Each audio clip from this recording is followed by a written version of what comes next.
Hello po mga kapatid, ngayon po ay nasa 47 episode na po tayo ng ating segment na Bible Speaks. Happy Resurrection Sunday po sa ating lahat.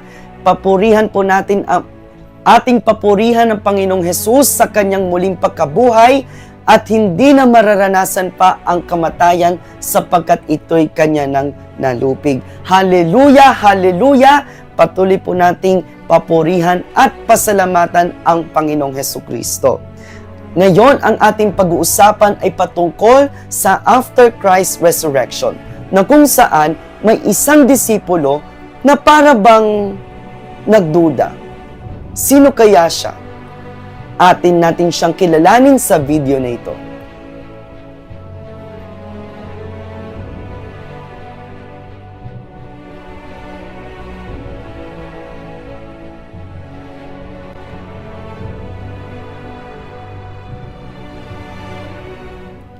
Basahin po natin ang Juan chapter 20 verses 24 hanggang 29. Ngunit si Tomas, na tinatawag na kambal at kabilang sa 12, ay wala roon nang dumating si Jesus. Kaya't sinabi sa kanya ng ibang mga alagad, "Nakita namin ang Panginoon." Sumagot si Tomas, "Hindi ako maniniwala hanggat hindi ko nakikita at nahahawakan ang butas ng mga pako sa kanyang mga kamay, at hanggat hindi ko na isusuot ang aking daliri sa mga sugat na iyon at sa kanyang tagiliran." Makalipas ang isang linggo, muling nagkatipon sa loob ng bahay ang mga alagad at kasama nila si Tomas. Nakasara ang mga pinto, ngunit nakapasok si Jesus at tumayo sa kalagitnaan nila. Sinabi niya, "Sumainyo ang kapayapaan." At sinabi niya kay Tomas, "Tingnan mo ang aking mga kamay.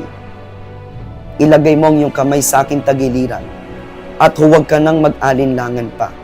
Sa halip ay maniwala ka." Sumagot si Tomas, "Panginoon ko at Diyos ko." Sinabi sa kanya ni Jesus, "Naniniwala ka na ba dahil nakita mo ako? Mapalad ang mga naniniwala kahit hindi nila ako nakita." Minsan para tayong si Tomas, maniniwala lang tayo kapag nakita na natin. Pinagdududahan kasi natin si Lord, kaya kadalasan weak o mahina ang ating pananampalataya sa Kanya. At para bang hindi natin nare-recognize yung Kanyang kapangyarihan. Huwag tayong mag-alinlangan mga kapatid. Maniwala tayo na buhay ang ating Panginoon at ang Kanyang presensya ay ating pa ding nararanasan. At sabi nga ni Kristo, mapalad ang mga naniniwala kahit hindi nila ako nakita.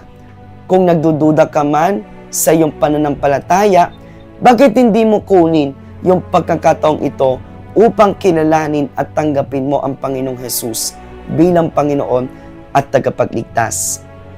Meron akong isang panalangin ng pagtanggap, naariin mong isang panalangin. So, ipikit mo lang ang iyong mga mata at itaas ang iyong kamay at sundin mong panalangin ito.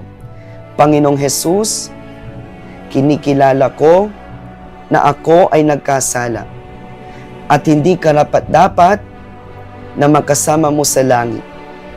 Nananampalataya ako na si Jesus ay namatay upang pagbayaran ang aking mga kasalanan. Patawarin mo po ako, manahan ka sa aking puso, maging Panginoon ng aking buhay. Tulungan mo po ako na makapamuhay ayon sa iyo simula sa araw na ito. Maraming salamat po, Panginoon, sa iyong kaligtasan at regalo na buhay na walang hanggan. Salamat po, Panginoon, sa iyong handog. Ibinigay mo po sa akin si Jesucristo upang maligtas ako mula sa kapahamakan at mapatawad sa aking mga kasalanan. Maraming salamat po, Panginoon. Purihin ang dakila mong ngalan. Ito po ang aking dalangin sa pangalan ni Jesus. Amen and amen.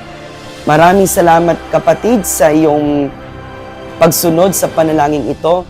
Nawa ay buong puso mong tinanggap ang Panginoong Hesus bilang Panginoon at tagapagligtas. Maniwala ka't manampalataya na ang iyong pangalan ay nakasulat na sa aklat ng buhay.